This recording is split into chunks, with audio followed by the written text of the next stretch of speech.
There's been 1.7 million accounts restored since the storm hit.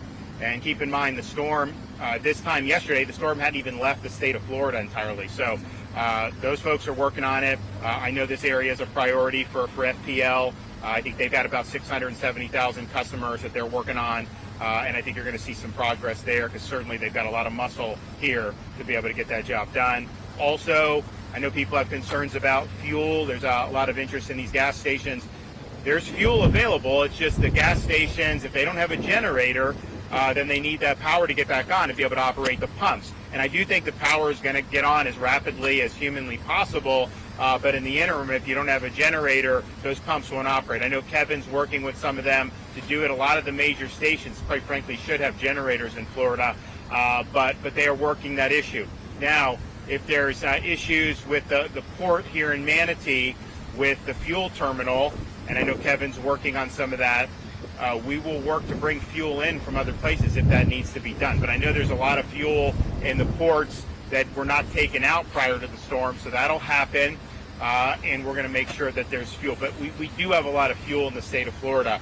We've got 1 million gallons of gas, just state inventory sitting around that can be used, 1.5 million gallons of diesel, and then you still have to be able to do the dockside at the Port of Tampa of these other places. So that's being worked on. Debris.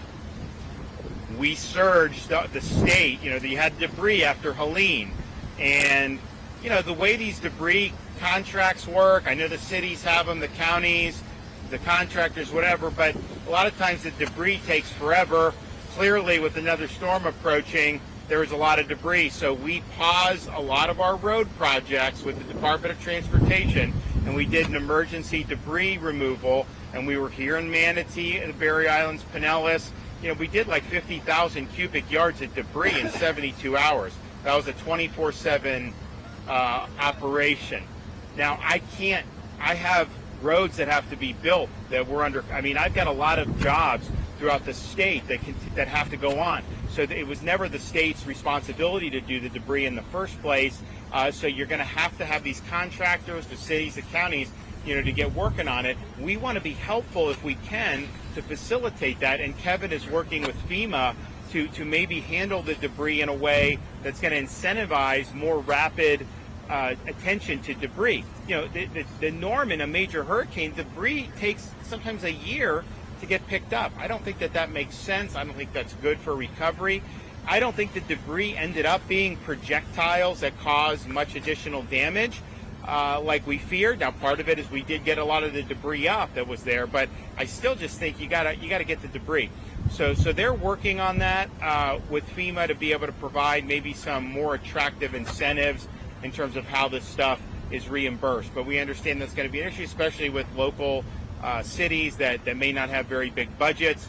But our emergency debris mission, while I have to use that stuff to do what their normal business is, I did do the executive order saying that debris should be 24/7. So you should have your debris sites open so that if private citizens are bringing debris, that they have a place to drop it off. That should be the expectation. We want to harness that to be able to get rid of this stuff as soon as possible. All right, I'm going to let Kevin say a few words. Yeah, thank you, Governor. Another example of that leadership from the governor is Governor gave me the authority to actually direct permit debris management sites. So instead of having all the bureaucrats at our individual agencies, Sean Hamilton, DEP Secretary, and myself could go direct with each other, and I have the authority to permit any additional debris management sites in real time, so long as it's not near a well and it's not near some type of environmentally sensitive land like water and things of that nature. So we've cut that bureaucracy and red tape out, and again, that's the governor leading the way on that.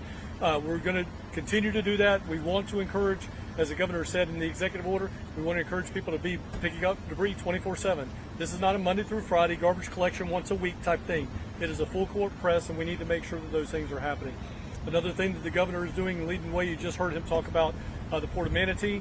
He has directed me to go ahead and get whatever it is for Transpontane to get back up and running. Right now, their first request is they have no place to work out of, so we're getting them a portable building or a mobile command unit for them to start working out of. If that's pumps or anything else they need to get them up temporarily until they can get their feet underneath them, we're going to do that. So that literally at the last stop that came up, we're already working it and already mobilizing assets to get there. So those are things that we're going to do. As the governor also said, we're working with FEMA to figure out how we can get number one, Deanne Criswell said, Kevin, we're going to work with you and make sure that all the emergency work you guys did last week gets covered.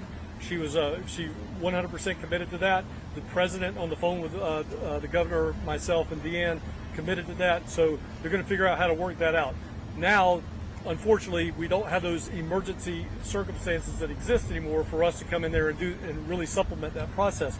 So FEMA is going to figure out, again, how can we incentivize more haulers to come here? And when I say haulers, I actually mean the dump trucks and the hauling trucks, the subcontractors to get in here. How do we get more bandwidth? And then for the governor's executive order to go 24/7. This needs to be a 24/7 every day of the week operation, not taking any days off. So we'll do that. In addition to those things, I just want to reiterate, if you need help with housing, you need help with non-congregate sheltering, hoteling, and stuff like that, we have submitted our disaster declaration request. I informed the governor about an hour ago that that has been done. So the expedited disaster declaration request has gone to FEMA. We anticipate that we'll be turning on TSA very quickly. I will say this, the president knew it was coming, the administrator knew it was coming, all of the staff in DC knew it was coming. So we're hoping there's going to be a quick turnaround time on that. We got it to them, like I said, about an hour ago, maybe an hour and a half ago.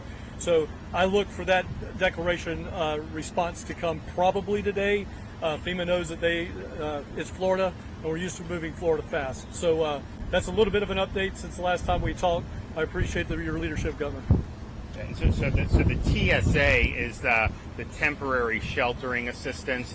So if people, and this is for Helene or for Milton, some people had storm surge, they had to muck and gut, it may take some time to rehab that.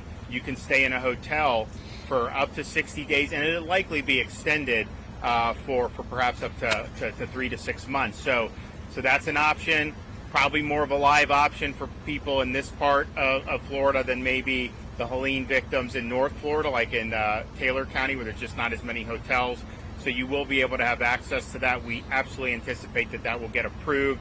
As Kevin said, Kevin and I were on the phone with the president and with the administrator of FEMA, and they want to be helpful. The other thing is this road we had to do emergency repairs on after Helene, and then we saw this storm bearing down, and we're like, well, we're going to have to fix it again. Turns out the emergency repairs held, the road's fine, and people are going to be able to use. So there's no issues with any ingress, egress, Sunshine Skyway Bridge, all this stuff.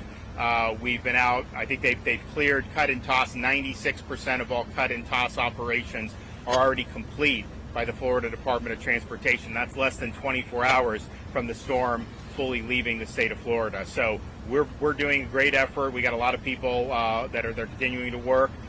This storm did do damage. It was not the worst case scenario, but it did do damage, and it also did damage to people who had just had to weather the effects of Helene 2 weeks ago. So we understand that that's difficult, and we're going to do all we can to get people back on their feet. Okay, questions? I have one question, Governor DeSantis. Can you talk to me about Port Tampa Bay right now? They don't have power. People are wondering how they can fuel.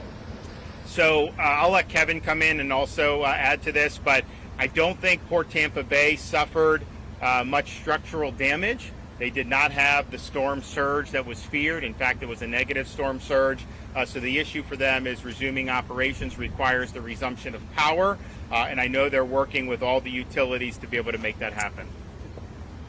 And picking up where the governor left off, there's a couple of things in motion here, and it's going to be, we're going to move it in parallel. We don't do anything linear here. So there's a couple of things at play. Number one, to the heart of the question, we have millions of gallons of fuel inside of tankers that we have already brought into the state of Florida. We've been doing that almost 1 million gallons a day over the last 4 or 5 days under at the governor's direction. Number two, parallel to that, we have the Florida Petroleum Marketers Association. I had to get all of that right. The Florida Petroleum Marketers Association is letting us know what stores have the ability to take a generator, and if they don't have a generator, today we're flooding those stores to get a generator hooked up. And then the third layer of that onion, if you will, is if we do not have if we don't have power, we don't have a generator, what is it that we can do at a local level, maybe down to the community level, of bringing in some type of fuel dispensing from a truck or some other type of device. So we're going to keep working that. But at the same time, while we're moving those three things at the same time, we're also communicating with our electrical providers, because it doesn't make sense for us to pour a lot of money into something that's going to correct itself in 12 to 14 or 12 to 24 hours. So it's a balance there of leaning forward with the right resources at the right time and making sure that we're being cost effective. But we will do what's in the best interest of Floridians. We'll get that fuel down to them. And I think on the individual at the service station level, I think the issue is 95% just getting the power back on. Kevin's right. We're happy to send a generator, but at the same time, if we're here in Manatee and FPL is going to have it back on within 24 hours anyways, then they'll be fine, right? And we have every expectation that the restoration is going to be rapid, especially considering what's happened in the past. I mean, you go back 10 years, it would take weeks to be able to get power restored. Now you've already had 1.7 million restored less than 24 hours after while the storm was still in the state.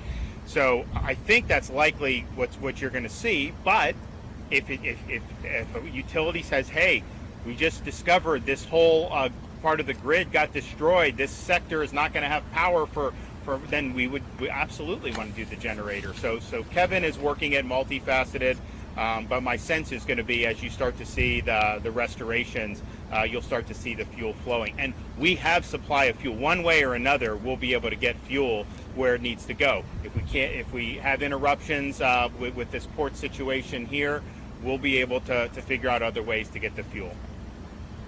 Okay, thanks guys.